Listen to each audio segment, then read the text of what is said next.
Present कैसे करेंगे? जैसे मान लो मैंने भाई आपको भेजा कि आप जाओ एक पर्टिकुलर टाइप का इंफॉर्मेशन कलेक्ट करके लाओ, तो आप कैसे लिखोगे उसको, है ना? हो सकता है दो अलग अलग स्टूडेंट्स को एक ही काम के लिए भेजा, एक ही तरह के डेटा को कलेक्ट करने के लिए भेजा। जो स्टूडेंट ए है उसने डेटा को जो प्रेजेंट किया, जो लिख करके वो लाया अपने कॉपी में, वो अलग तरीके से लिख करके लाया। जो सेकंड स्टूडेंट था वो अलग तरीके से लिख करके लाया। तो यहाँ पर अब उसी बात पर चर्चा होगी कि किस तरह से, कितने तरह से अपन लिख सकते हैं। ठीक है, तो जो सबसे बेसिक है वो हो गया आपका ungroup data.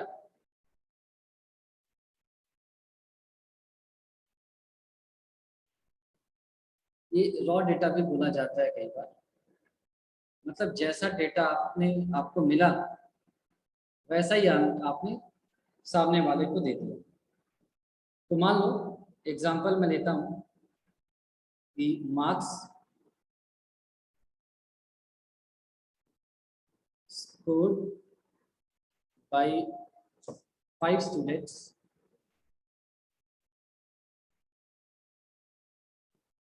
in mathematics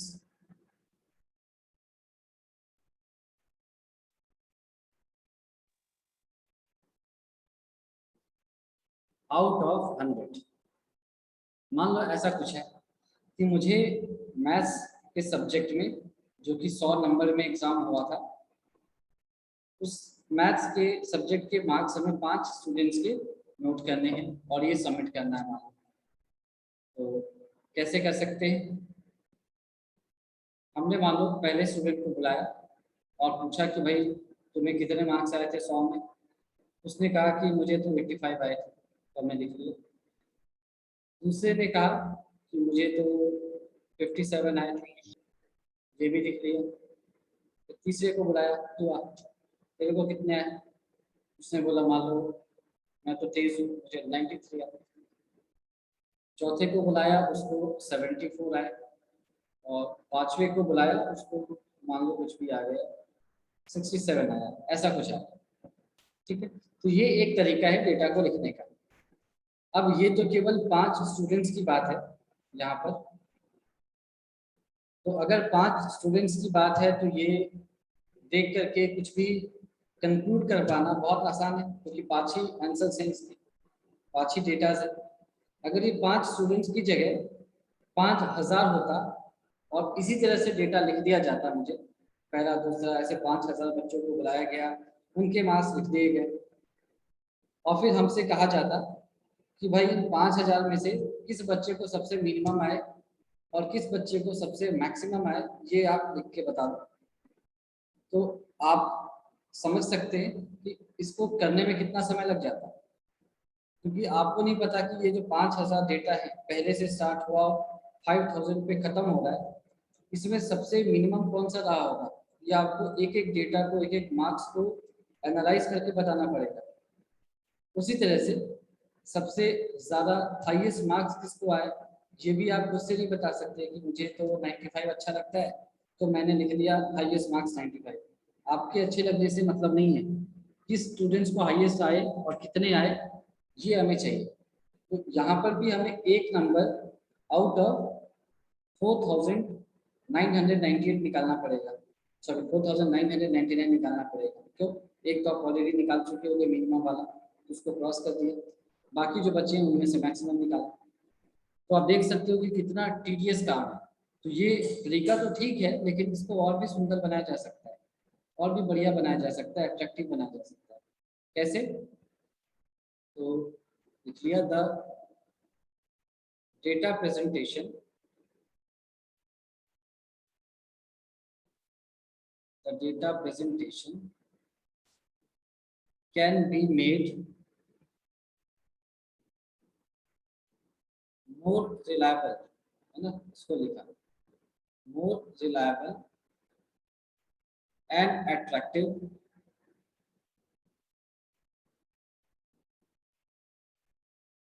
if they are arranged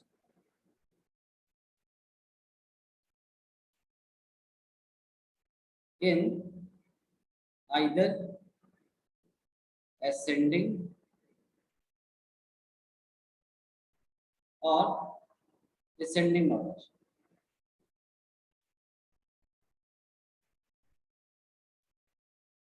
ठीक है, तो रिलायबल क्यों कि हो सकता है कि 5000 में से एक डेटा निकालने में हाईएस्ट किसको आया है, हमने मिस कर दिया।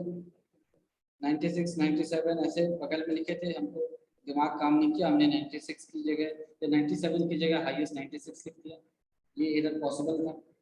तो इस तरह से हम इसको ऐसे लिखने की बजाय इसको या तो पूरे असेंडिंग ऑर्डर में लिख दिया या डिसेंडिंग ऑर्डर में लिख दिया। तो आप इमेजिन करो दो सिनारियो, पहला आपको 5000 स्टूडेंट्स के मार्क्स रैंडमली दिए गए और कहा गया कि परफॉर्मेंस को एनालाइज करके बताओ। दूसरा असेंडिंग ऑर्डर पे 5000 बच्चों के मार्क्स आपको दिए गए, मान लो हाईएस्ट है 99 तक जाता है, लोवेस्ट मान लो, चलो ज़्यादा भी खराब नहीं कहा, मान लो आप ही की क्लास की बात होगी, लोवेस्ट मान लो 50 गया, तो आप बहुत आसानी से देख सकते हो, अच्छा 50 इतने बच्चों को आया, 51 इतने बच्चों को आया। तो आप देखो बहुत आसान है, आपका काम बहुत आसान है, आपने देखा हो एनालाइज करते चले जाओ किस बच्चे को कितना आ रहा है, ज़्यादा मुश्किल नहीं। ठीक है, तो देखो डेटा जो ऊपर में उसको आप कैसे लिख सकते हैं, ये कौन सा असेंडिंग ऑर्डर में मान लो लिख लेते हैं। तो सबसे पहले लिखा 57, फिर लिखा 67, फिर लिखा 74, फिर लिखा 85 एंड फिर लिखा 93। ये हमारा असेंडिंग ऑर्डर है। और जो भी इस डेटा को पढ़ेगा, हमने बता दिया कि ये मैथ्स में मार्क्स हैं बच्चों के, आप देखो तो बहुत आसानी से समझ जाएगा कि अच्छा लोवेस्ट 57 है, हाईएस्ट 93 है, ऐसे ऐसे मार्क्स आ रहे हैं। ठीक है, यहाँ पर हाईएस्ट मार्क्स कितने,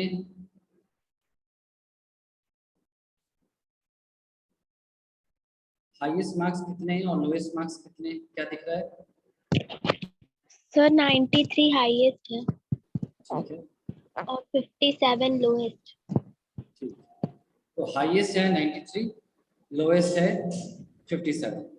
तो इसको क्यों बताया गया, इसको इसलिए बताया गया ताकि हमें बता दिया जाए, हमें पता चले कि इस पूरे जो डेटा सेट है इसका रेंज क्या है, कहाँ से कहाँ तक है। रेंज का मतलब होता है कहाँ से कहाँ तक। Therefore, रेंज क्या होती है, हाईएस्ट वैल्यू है ना, मार्क्स नहीं, क्योंकि ये किसी भी चीज के लिए हो सकता है, highest value minus lowest value, इसको हम रेंज कहते हैं। तो हाईएस्ट यहाँ पर है 93 माइनस 57, तो ये आ गया आपका 36 आ गया आंसर। तो इसका मतलब है कि अगर एग्जाम में आपको ये डेटा दे दिया जाए, ये इसने अच्छे से भी नहीं दिया जाएगा, मान लो ऐसा दे दिया गया, ये डेटा आपको दिया और आपसे पूछा गया कि इस डेटा की रेंज क्या है, रेंज बता दो, तो आपने देखा सबसे छोटी वैल्यू क्या है 57, फिर देखा सबसे हाईएस्ट वैल्यू क्या है तो 93, इन दोनों को सब्ट्रैक्ट किया, जो भी वैल्यू आई वही इस डेटा सेट की रेंज है। ठीक, तो मेरे ख्याल से ये क्लियर हो गया होगा यहाँ तक आप। ठीक है, यस ये सर। तो सिंपल था, हमेशा ऐसा ही होगा। आप ये तो बहुत आसान है, इसमें करने क्या है, हमको मार्क्स लेने हैं या जो भी हम मान लो कि हाइट ले रहे हैं क्लास में जो बच्चे हैं, या मार्क्स ले रहे हैं या वेट ले रहे हैं, उनको ऐसे लिख दिए, इससे मुश्किल क्या है, देखते हैं क्या मुश्किल। तो मान लो एक सिनारियो हम लेते हैं, we want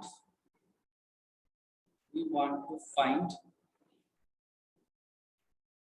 as of class 11 students, class 11 में पढ़ने वाले बच्चों की एज हम फाइंड करना चाहते हैं। ठीक है, आगे से we have 100 students,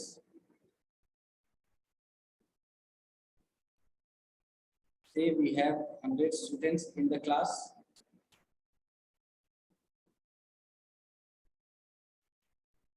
and we want to represent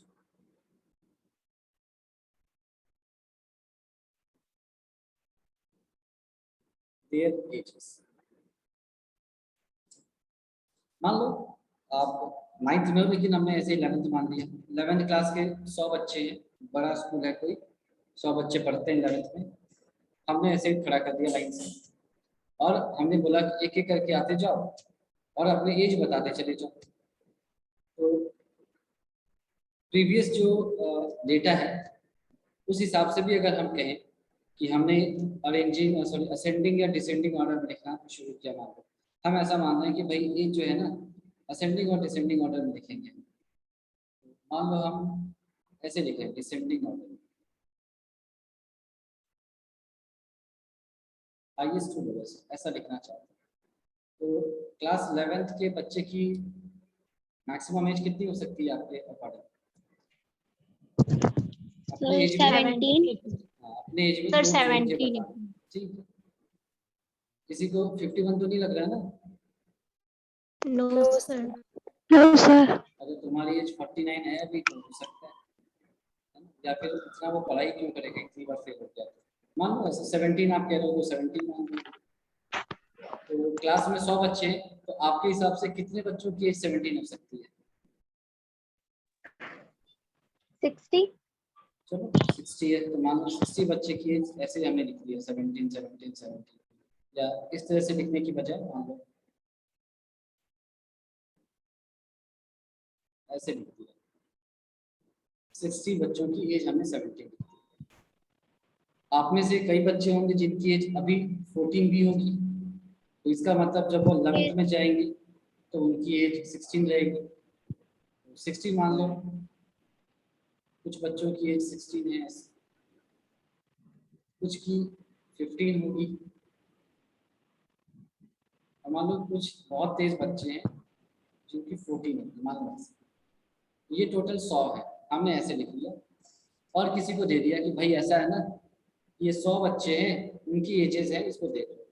अब इसमें वो देखने लायक क्या है, वो तो पागल हो जाएगा, क्या बकवास है, 17 17 17 ऐसे लिख दिया, 16 16, क्या करूँ मैं इसका? तो ये जो तरीका था जो हमने पहले से सीखा था, देखो हम स्टार्टिंग कहाँ से कर रहे हैं, मार्क्स 5 बच्चों के लिए थे, तो हमने एक बहुत ही बेकार तरीके से मार्क्स लिखा था, ऐसा जो बिल्कुल भी इंफॉर्मेटिव नहीं था, अट्रैक्टिव नहीं था। हमने उसको थोड़ा सा अच्छा बनाया, हमने थोड़ा सीखा कि इसको असेंडिंग या डिसेंडिंग ऑर्डर में कर दिया जाए तो ये देखने में थोड़ा अच्छा लगेगा। अब हम मान लिए कि हमको सब कुछ आता है, स्टैटिस्टिक्स में डेटा अरेंज करने में हमें सब कुछ आता है, तो हम आगे बढ़े, एक और सिनारियो ले लिया कि भाई 100 बच्चों के क्या यहाँ पर एज है ना, हाँ एज हमको रिप्रेजेंट करने हैं, तो दिमाग में वही बात थी असेंडिंग डिसेंडिंग, ऐसे लिख दिया। सामने वाले ने कहा कि ये क्या बकवास है, ऐसा थोड़ी होता है, not a very attractive or useful way to represent data। उसने हमको बोला कि ये मजा नहीं आया, ऐसे थोड़ी ना होता है, आपने कुछ भी ऐसे 60 बच्चों को 70 17 17 60 बच्चों के लिख दिए, क्या करोगे इसका? इसको ढंग से बताओ ताकि किसी आदमी को भेजा जाए। तो मतलब क्या है कि कम से कम इंफॉर्मेशन में, मतलब कम से कम राइटिंग में हम ज़्यादा से ज़्यादा इंफॉर्मेशन सामने वाले को दे दें। एग्जाम में भी होता है, किसी बच्चे ने बहुत सुंदर से अपना काम किया और बहुत ही डिस्प्ली अपने आंसर को लिखा और सारी बातें समझ में आ गई, तो टीचर ने खुश होकर के मार्क्स दे दिए। एक ने पूरी कहानी लिख डाली लेकिन जो पूछा गया वो बताया नहीं, तो फिर उस कहानी का भी कोई मतलब नहीं, तो फिल्म फ्लॉप हो गई, मान लो ऐसा हुआ। अब हम क्या करें, इसको दूसरे तरीके से लिख रहे हैं। कैसे? यहाँ पर लिखा एज और यहाँ पर लिख दिया नंबर ऑफ स्टूडेंट्स।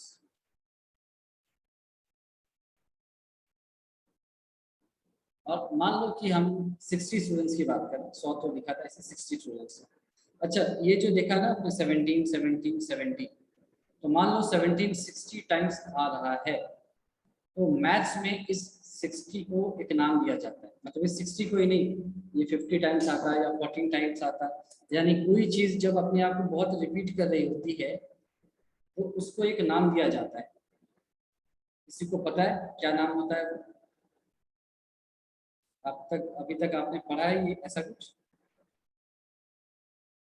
कि अगर मैं कहूँ कि 10 में से 4 बार 3 आ गया और 2 बार 5 आ गया और 3 बार 8 आ गया, इस तरह से कुछ कहूँ, तो ये जो 4 टाइम्स 2 टाइम्स 3 टाइम्स हम जो कहते हैं, मैथ्स में हम टाइम्स वगैरह यूज नहीं करते, अलग वर्ड यूज करते हैं। हाँ बोलो सर पावर, सर जो पावर में लिखते हैं। नहीं, पावर ठीक है तुम्हारी बात, पर वो हम जब अरिथमेटिक की बात कर रहे हो तब, हम अभी इन जनरल मैथ्स की बात कर रहे हैं, केवल अरिथमेटिक की बात नहीं कर रहे। हाँ बोलो। Sir tally tally. चलो मैं बता देता हूँ, ये मैथ्स और फिजिक्स में प्रायः मतलब अक्सर यूज होता है, इसको हम बोलते हैं फ्रीक्वेंसी। Yes, sir. मतलब फ्रीक्वेंसी। इसका मतलब क्या होगा? जैसे आपके घर में फ्रीक्वेंसी क्या रहेगी? इंडिया में 50 हर्ट्ज है। 50 हर्ट्ज का मतलब 1 सेकेंड में वो 50 बार ऊपर नीचे कर सकते हैं। हमने आपको एक डेटा दिया 100 बच्चों के एजेस का, उसमें 17 जो है वो 60 टाइम्स अपीयर हुआ। तो हम आपसे पूछेंगे, इसको ऐसे पूछा जाएगा कि इस पूरे जो डेटा सेट है ना 100 स्टूडेंट्स की एज, इसमें 17 की फ्रीक्वेंसी कितनी है? तो आप बोलेंगे 60। 60. है ना? हम बार बार 60 टाइम्स बोलना ये मैथ्स में अच्छा नहीं लगता, ये इंग्लिश का वर्ड है, तो ये नॉन मैथमेटिकल बैकग्राउंड से जो है उनके लिए ठीक है, और being from mathematics and physics background हम ऐसे वर्ड यूज नहीं करते, टेक्निकल वर्ड्स यूज करते हैं। Frequency of occurrence of 17 is 60, 15 is 20, मान लो ऐसा कुछ। क्योंकि आपके में ये मीन मीडियन है नहीं, तो हम ज़्यादा इस पर बात नहीं कर पा रहे हैं, वरना वहाँ पर तो जो मीन हम निकालते हैं या बाकी जो भी निकालते हैं मीन मीडियन, उसमें फ्रीक्वेंसी तो बहुत ही आराम से और अच्छे से यूज होता है। कोई बात नहीं भी पढ़ा तो भी इस बात को आपने याद रखा, इसको फ्रीक्वेंसी कहते हैं। ठीक है, अब देखो ये कितनी आसानी से बन जाएगा।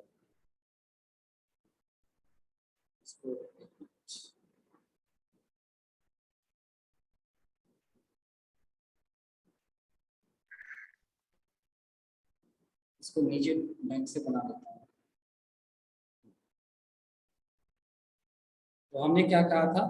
एज, और फिर यहाँ लिखा नंबर ऑफ स्टूडेंट्स, यानी कितने स्टूडेंट्स की वो पर्टिकुलर एज है। स्टूडेंट्स,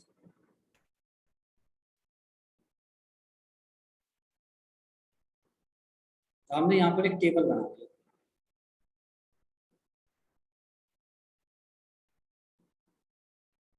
ऐसा। अच्छा, ये जो 17, 16, 15 मैंने लिखे हैं ना, इनको एक नाम से पुकारा जाता है जिसको हम बोलते हैं डेटा पॉइंट्स। जैसे एक पूरा डेटा सेट हो गया, उसके अंदर जैसे आपके पास मैं कहता हूँ कि एक कलेक्शन है 0 से लेकर के 10 तक के, सॉरी 1 से लेकर 10 तक के नेचुरल नंबर्स का एक सेट है मेरे पास, तो उसमें 1, 2, 3, 4 ऐसे होंगे। तो 1 को अलग से, 2 को अलग से, 5 को अलग से, इनको हम बोलते हैं डेटा पॉइंट्स। ठीक है, तो यहाँ पर आप देखो कि डेटा पॉइंट्स बहुत लिमिटेड है, इसीलिए हम ऐसा कर पा रहे हैं, वरना नहीं कर पाते। अगर मैं कहूँ कि हर क्लास के 11th के बच्चे का अलग एज होगा, यानी कि एक बच्चे का एज अगर 1 ईयर है, दूसरे का 2 ईयर है, तीसरे का 3 ईयर है, और ये 100 में जो बच्चा होगा, 100वें नंबर पे बच्चा, उसकी एज 100 ईयर्स, मान लो ये इम्प्रैक्टिकल बात है, लेकिन मान लो अगर ऐसा है, तो फिर हम इस तरह से करने का नहीं करेंगे, क्योंकि कोई मतलब ही नहीं है। फिर उसको हम 1, 2, 3, 4 से 100 या 100 से लेके ऐसे ही देखेंगे। ठीक है, यहाँ पर डेटा सेट कम है तो हम ऐसे करेंगे। तो यहाँ पर जो जो एजेस आ सकते हैं हमने लिख लिया, 17 आ सकता है, 16, 15 और 14 ऐसा कुछ आ सकता है।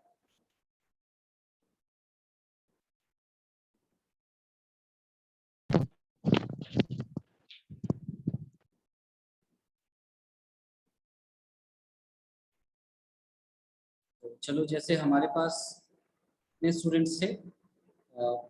100 स्टूडेंट्स। 100 सर। तो 17 एज जिनकी है, आपने बोला कि सबसे ज्यादा इनको देना है भैया, तो ये 60 बच्चे हैं, ठीक है। और सर, और सर इसमें 15 और सर इसमें 10। ठीक है, इसमें कितना बोल रहे हो? 15। 15 और इसमें 10 सर। ठीक है, कोई बात नहीं, दे दिया। अब तुम देखो कि तुम्हारे को ये इंफॉर्मेशन दी जाए कि भाई ये क्या है, एज ऑफ, ऊपर लिख देते हैं, ये क्या रिप्रेजेंट कर रहा है, age of class 11 students. Class 11 के जो बच्चे हैं उनकी एज को ये टेबल रिप्रेजेंट कर रहा है। बच्चे कितने 100 वो काउंट कर लिया और हमने ऐसे लिख दिया, पहला एक कॉलम बना लिया एज का, दूसरा बना लिया कितने स्टूडेंट्स हैं और ऐसे लिख दिया। अब ये बताओ, ये देखने में आसान लग रहा है क्या, या जो ऊपर में लिख रहे थे आप, ये इन दोनों में से कौन सा ज्यादा अच्छा लग रहा है देखने में? सर नीचे आ ये वाला? सर नीचे वाला किसी को ऊपर वाला भी लग सकता है, लेकिन सारी दुनिया को वो नहीं लगता, तो हम उस पर बात नहीं करेंगे। ये ज्यादा इंफॉर्मेटिव है। आपने किसी को भी ये पेज पकड़ा है कि भाई देखो, तो कोई भी देख के समझ जाएगा। अच्छा 17 तो 60 बच्चों के हैं, 16 15 बच्चों के हैं, 15 स्टूडेंट्स के हैं, 14 10 स्टूडेंट्स के हैं। बड़ा आसान है, ठीक है। तो इसका एक नाम दिया हमने, इसको वैसे तो हम नॉर्मल भी फ्रीक्वेंसी डिस्ट्रीब्यूशन टेबल बोलते हैं, लेकिन हम इसको एक और नाम बोलते हैं, ungrouped frequency distribution table. Distribution table, ये इसका नाम होता है, अनग्रुप्ड फ्रीक्वेंसी डिस्ट्रीब्यूशन टेबल। कई जगह आपको ये बुक्स में ऐसा भी मिल जाएगा, इसको नाम दे दिया गया फ्रीक्वेंसी डिस्ट्रीब्यूशन टेबल। तो आपको कंफ्यूज होने की जरूरत नहीं है, दोनों एक ही चीज है। अनग्रुप्ड फ्रीक्वेंसी डिस्ट्रीब्यूशन टेबल या फिर फ्रीक्वेंसी डिस्ट्रीब्यूशन टेबल केवल बोला जाए ऐसा, तो इसको हम एक ही चीज मानेंगे। जो दूसरी कैटेगरी होती है उसका एक ही नाम होता है, that is group frequency distribution table. तो दो कैटेगरीज हो गई, ग्रुप फ्रीक्वेंसी डिस्ट्रीब्यूशन टेबल वो हम कल पढ़ेंगे, और पहला है ये अनग्रुप फ्रीक्वेंसी डिस्ट्रीब्यूशन टेबल। कई बार अनग्रुप को हटा के भी बुक्स में पढ़ा जाता है, तो अगर एग्जाम में ऐसा एग्जाम में ऐसा ऑप्शन आ जाए तो आपको पता होना चाहिए कि दोनों है, तो दोनों में से जो भी पूछा जाए आप उस पर टिक कर दें, ठीक है। अच्छा, दूसरा इसमें देखो 17, 16, 14, 15 ये चार चीजें हैं ना अलग अलग, इनको हम बोलते हैं क्लास। तो आपसे कोई पूछे कि ये 17 क्या है, तो आप बोलोगे एक क्लास है, मतलब क्लास 9, 10 वाला क्लास नहीं, क्लास मतलब कैटेगरी टाइप का है कुछ, इसको हम क्लास बोलते हैं, इसको भी हम क्लास बोलेंगे। तो यहाँ पर टोटल कितने क्लास है मेरे पास, 4 है ना, 17, 16, 15 एंड 14। आप ये मत बहस कर लगना कि नहीं आपने तो क्लास 11 लिखा है ऊपर, यहाँ पर बोलो 4 ही क्लास है, वो अलग क्लास है, पढ़ाई वाली क्लास है, ये डिवीजन वाला क्लास है ना। अब जो क्लास के अंदर वैल्यू लिखी है, क्या क्या वैल्यू है, 17, 16, 15, 14, इनका भी एक नाम होता है, इसको हम बोलते हैं क्लास वैल्यू, इसको हम बोलते हैं क्लास वैल्यू, ठीक है। तो समझ में आ गया क्या कैसे क्या क्या बोलेंगे। एक को बोलेंगे क्लास, मतलब जिसके बेसिस पर आप डिवीजन कर रहे हो, और उसके अंदर जो वैल्यू लिखी है उसको हमने बोला क्लास वैल्यू। तो ठीक है, इस टॉपिक पे इतना ही है। हाँ, अगर कुछ पूछना है तो पूछ लो, क्या पूछ रहे थे? सर इसमें सर सॉल्व करने के लिए नहीं देगा सर, जैसे इसमें सर कोई वैल्यू बताने के लिए, जैसे इसमें से देखो यहाँ से कि ऑब्जेक्टिव क्वेश्चन तो यही बनेगा कि ये आपको दे दिया जाएगा, सब्जेक्टिव तो एग्जाम होगा नहीं आपका, ऑब्जेक्टिव दे दिया जाएगा और आपसे पूछा जाएगा कि फ्रीक्वेंसी कितनी है।